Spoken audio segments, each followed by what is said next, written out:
Yes, guys. So what I was just saying, guys, is that as we move towards 2032, guys, and the time for Ruto, to finish his term of 10 years and go back home to Sugoi, guys, Rigathi will be coming up as the strongest candidate who will be vying on 2022 for presidency, so that he can resuscitate the Kikuyu's fallen powers, guys. Now, the battle will be between Rigathi and Uhuru Kenyatta, where Uhuru Kenyatta probably will be having his favorite brother, Muhoho Kenyatta, to succeed Ruto, and Rigathi, being a kingpin of the mountain, will be also battling it out so that he can succeed Ruto, guys. So the determining factor here of who will be the next president, guys, will be done by Ruto. Ruto giving a hand back to Uhuru because of their deal of 2017, Yangu Kumi, Yangu Kumi, and Ruto has finished his Kumi, and Uhuru will be coming back, guys, through a stooge president whom he will have chosen by that time, or probably his brother Muhoho as the next president, guys. And now this is where Ruto will play genius, guys. Now, instead of Ruto supporting Rigathi, guys, Ruto will go back and support Uhuru's stooge. Why? Because Ruto and Uhuru are always on kabut. Therefore, Ruto, being whom he is, he will support Uhuru Kenyatta's candidature, and the Uhuru Kenyatta's candidature will have an upper hand to take over the mantle in 2032 versus Rigathi. Now, somebody will ask, what about this other group, the wolves, this man called Sifuna? Guys, Sifuna is a Bukusu. I'm a Bukusu. I come from Chwele. Sifuna comes from Kandui. Chwele to Kandui is something around 100 shillings on border. So I know Sifuna very well. Sifuna is being used as a stooge because Sifuna is not a man of himself. In English, we say the person who pays the piper calls the tune. And the person playing the tune, guys, does not know where the piper or who the piper is. In this case, guys, Sifuna believes that the money he's squandering around, creating rallies around, guys, this money belongs to Honorable Uhuru Muigai Kenyatta, because Kenyatta is a trillionaire, and Kenyatta giving out 100 million for every rally, because these rallies Sifuna are using, that's squandering 100 million in every rally. So every week, if Uhuru parting out with 2 million every week to create 2 rallies for Sifunas, guys, this is just a drop in the ocean, and therefore Sifuna believes that the money they are squandering belongs to Uhuru. What Sifuna doesn't know is that Uhuru and Ruto are in kahoot, and the money that Uhuru is splashing to Sifuna, actually this money is Statehouse money from the pocket of Ruto, the Sugoi boy.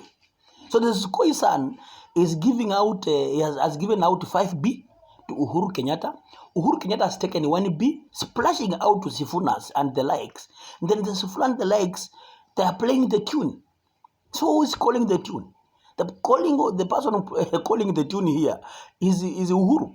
And Uhuru is calling the tune, biting both sides. Uhuru is the guy, for this case now, like now we had the war between Iran and the US. So Uhuru is Pakistan, because Iran is refusing to talk directly to the Americans. So they are using a middleman, and the middleman here is Pakistan. So because Sifuna believes that his values cannot match with the values of the Sukhoisan, therefore Sifuna says he cannot have a direct negotiation and talk with the Sukhoisan. So there is a middleman between, and the middleman here is Uhuru. Therefore Sifuna is talking to Uhuru who is talking to Ruto. So Ruto passes a message to Sifuna through Uhuru, and Ruto passes his money to Sifuna through Uhuru, and Uhuru retaliates. Therefore, if Sugoi man will have 37% as a leading candidate, but it does not attain 50+1 threshold presented by the Constitution of Kenya, what will happen is that we shall have a rerun between the Sugoi and the number 2 man, who is likely either is Rigathi or Sifuna. So if Sifuna is the number 2 man, Rigathi pours the 5 million numbers back to Sugoi man, and Sugoi takes the day, and Rigathi becomes the deputy president. in 2028. And if Sifuna, because the point is that Sifuna is likely to go up to the ballot, and he will be number 2. Ruto will be number 1. Sifuna will be Ruto will be number 1 with 37%, and Sifuna will be number 2 with 35%, and Rigathi will be number 3 with 20%. You see, therefore, Rigathi with 20% of his 4 million will bring to Ruto the Kikuyus, and Rigathi will tell Ruto it is better to stay with this man who kept us 10 years than to stay with the new one whom we don't even understand. He is referring to Sifuna. Therefore, the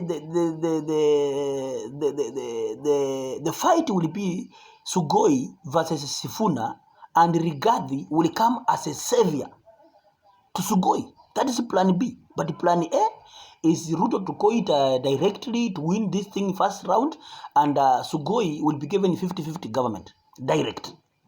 If things go wrong, and Ruto does not have 50+1 threshold, rerun will be called, and this is where the Sifuna will come in to salvage the day, because Sifuna is, this is where Rigathi will come in to salvage the day, because Rigathi has always been part of the deal. Rigathi is always part of the deal. Therefore, the first thing is that Ruto will go it directly with the Kindiki. Then Ruto will win the election, and because the court will have declared the impeachment as null and void, and the impeachment as illegal and constitutional, Rigathi will be a free man to move around with his convoy. Rigathi will be given back all his money. Leave alone this issue of saying that Rigathi is asking for 8+ million. Rigathi will be given 5B as a compensation plan by the government. Why? Because he's part of it. And he's a scheme. He's part of the scheme. So those who think that Rigathi's impeachment will be upheld, they don't understand Kenyan politics. How many lawyers ran to court to oppose the housing levy? How did it go? First round, High Court overruled and said the government has to stop imposing the house levy. Then the government appealed. Then Court of Appeal gave a direction on what government should do. And when the government did that, the house is on. The construction, affordable houses have gone on. What happened with the share when people ran to courts and said the share cannot replace the NHIF? How many courts did the opposition visit? What happened? High Court stopped it. Court of Appeal overruled. This issue of IBC chairman and the commissioners. How many courts did the opposition run to? This is Kalonzo. Went even and stopped the swearing in of these guys. How far did it go? High Court stopped it. Court of Appeal overruled it.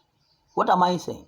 The impeachment of Rigathi will be overruled, and Rigathi will come out as a clean man. They will say the impeachment was unconstitutional, but Kindiki will remain in the office as the TP because he has been overtaken by events, and Rigathi will colonize the mountain, him being a kingpin now, a fresh guy to contest against Ruto, will come with his numbers. So as we move towards 2027, either we shall have a good legal agreement between UDA and DCP, and it will be overseen by Uhuru Kenyatta among other Kikuyu elites. So Rigathi will come in as a deputy president 2027 as a running mate. If that does not happen, then Rigathi will run all through. He will be on ballot as a candidate, as a presidential candidate, vying against Ruto. But he's in cahoot with Ruto. Why?